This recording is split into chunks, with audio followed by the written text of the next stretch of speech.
tawag mga pastors like itawag poimen, shepherd, elder.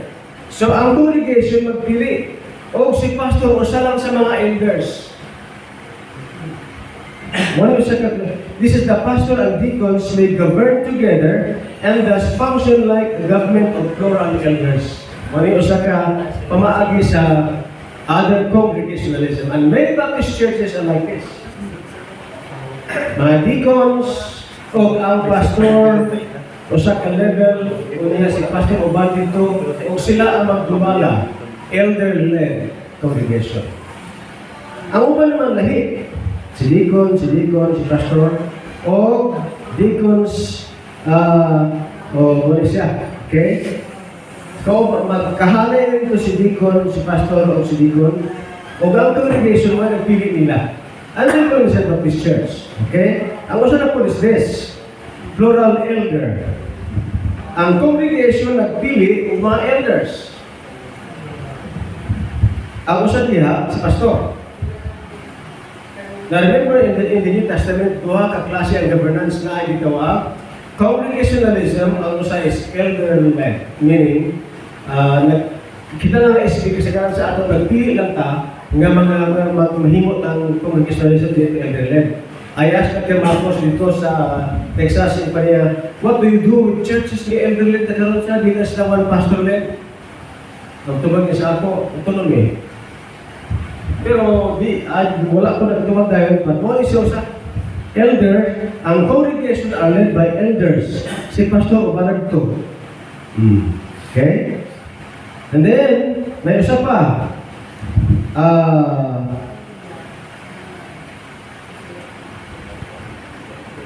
Teka.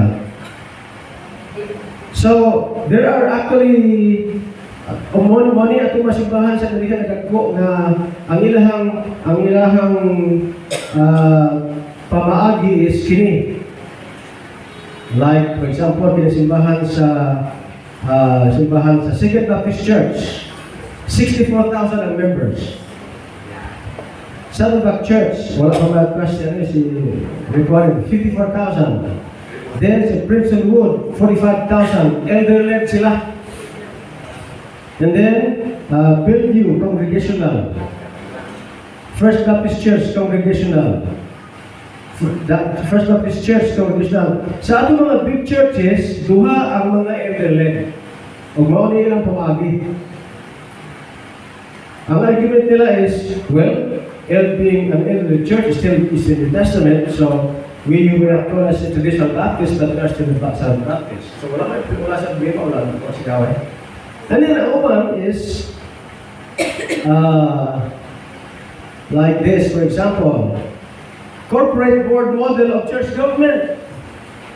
Ang congregation nagpili kay pastor, ang taas ang board, church board. So, ang congregation nagtawag ang pastor, nagpili po sa church board. Ang decision maker ang board, si pastor under sa board. Mauni ang organization chart sa The Youngest Baptist Church. Si Pastor Andoy is executive pastor. He is the CEO.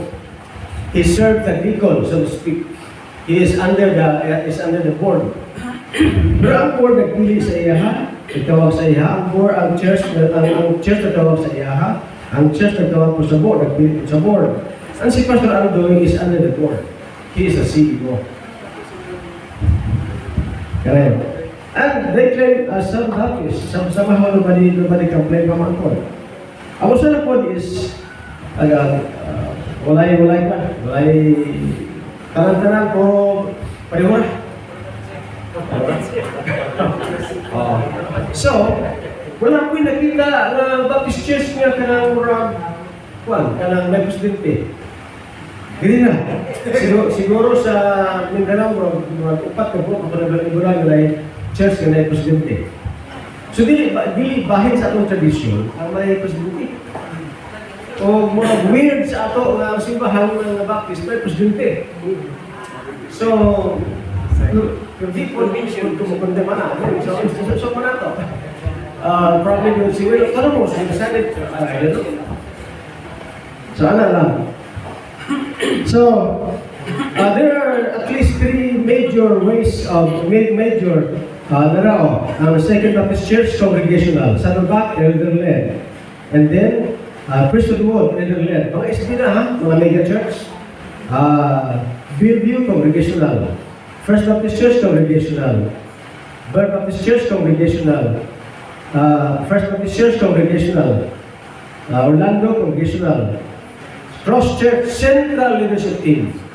Ang mag-decide si pastor. Tanang decisions pasa sa kapastor. Dito na sa Cross Deal. Ang membro ay Silip Floyd ang pastor. Ang membro is 8,000. Central Leadership Team. Nasa team na si pastor ang mag-decide ito. Ya, kita ka po, hindi tayo presidente. Kinsira ka po, presidente. So, of the 11 mega churches, duha ang elder-led, usa ang central leadership team. And they call themselves some Baptist. Yan, wala man sila gipuira. Pero wala ako nakita nga may church na may presidente because we all assume nga ang mag-presidente sa church is the pastor.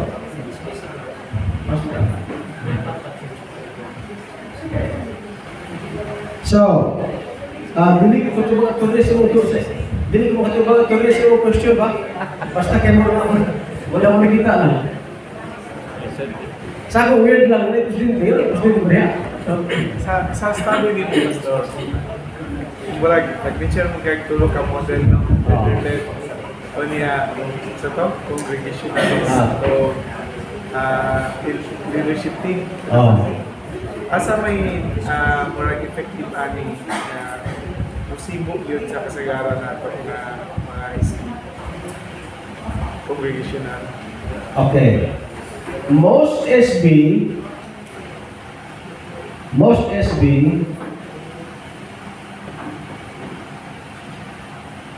belong here. Muna siya ang asa ba ito? Wala na? Dalaw ha? Dalaw. Most SB na agree. Okay. Ang SB na agree ko, naapatas sa majority are still very traditional. Single pastor government. Muna kasagaran na. Muna ito kasagaran. Ang uban, muna siya. Elder-led. Pero kamay na sila. Now, remember, bisan pag elder-led ka, dili man ka matawag na dili ka New Testament Church. Because both church governance are found in the Testament. Elder-led and congregational. Napag ka rin proof ka rin na okay ang central-led. Pero majority are one single pastor to get there. Kung mauna kita kasagaran. Kung ako, magpili ang simbahan sa ilahang pamaagi na mahimo silang mas efektibo sa ilang pag-manage. Kung pareho naman, ang elder-led o ang congregational New Testament Church, magpili ang simbahan. Like for example, nganong elder-led ang church like Warren. Imagine you have 54,000 members. Saan mo nagpapala? So nasa mga elders, mga tubang elders or pastors na tubang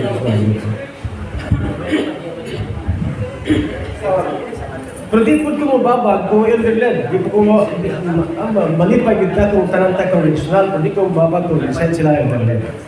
Because both are New Testament paradigms.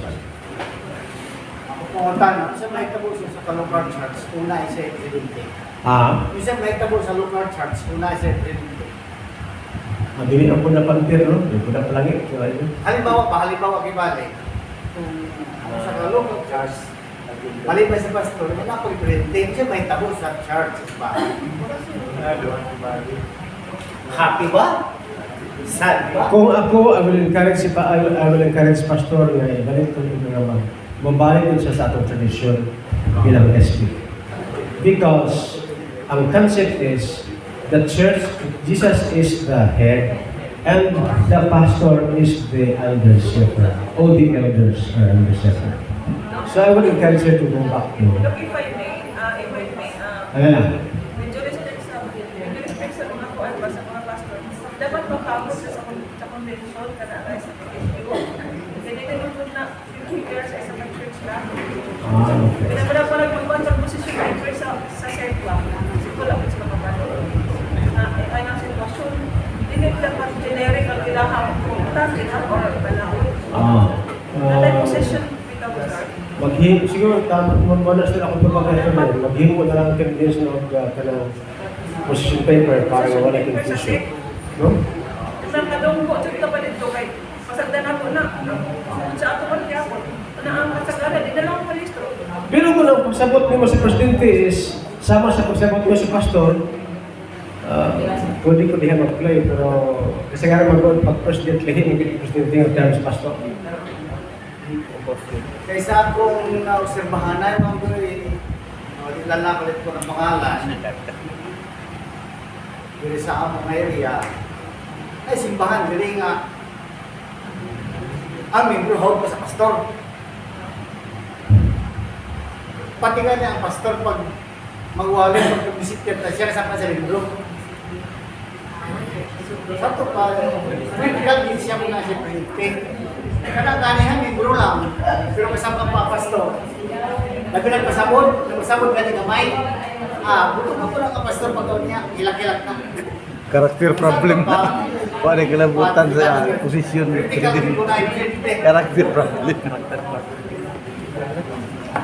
Na kinsa membership committee din pastor sabi ko dapat mag-meeting nito. Mag-meeting ka. Tapos i-address na siya. Pero weird kaayo na ang simbahan na apply presidente. Mag-presidente sa pastor. Dapat ko rin si pastor dyan. Tapos, there has to be some re-education work. Like for example, kasi for example na Balik niyo po. Isa pa na. wala mo tayo ba? Kung tayo siya, kung tayo kumukha to? Ha? Napay na po yun? Napay ba ito? Okay, sige.